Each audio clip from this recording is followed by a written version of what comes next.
Penduduk yang berbahagia, Allah Ta'ala mana adalah urun kaya.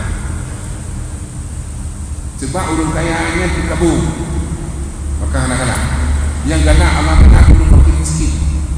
Yang gana karena urun fakir miskin hanya dikabung. Yang itu urun fakir miskin jadi bantuan. Urun kaya lagi, tapi dia bantuan orang yang urun. Kecuali urun kaya yang murah.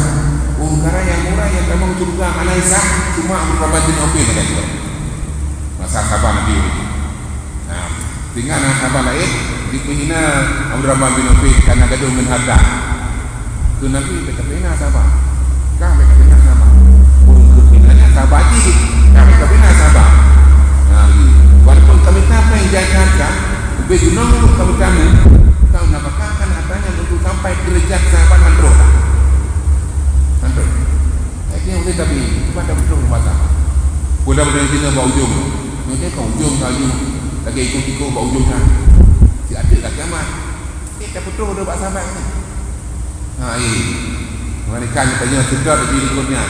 Kau ikut-ikut kau ikut-ikut yang penting dunia ikut-ikut baik bumi. Buat kananya makanannya anu. Tadi peranggaan dia lagi lepas itu senang mati dia.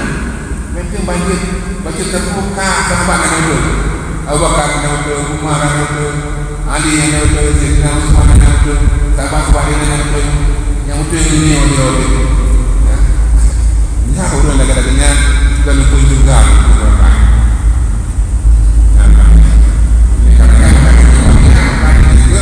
Diktanya tak usahakan berbicara iman Islam bermarifat Nabi itu benar habis-habis sampai tahu. Yang pertama marifat, yaitu marifat kudu tauhid, yaitu tauhid kudu iman, yaitu iman kudu Islam.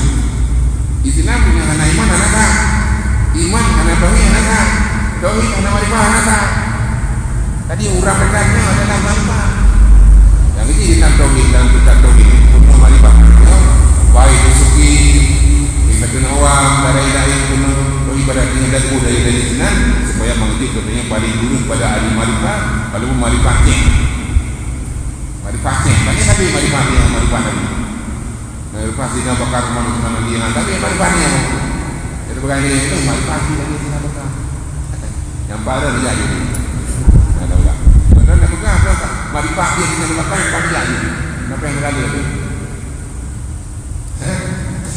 jadi oleh karenanya maka marifat tadi Sina Bakar waktu dalam kepeng sumbangan untuk dia muprang dari Rasulullah mandul juga Rasulullah bina orang punya harta dengan ilmu di luar mau bujuk Rasulullah Rasulullah nyimpan bina harta dong yang karena tidak ada baduk bujuk baduk itu dia yang muprang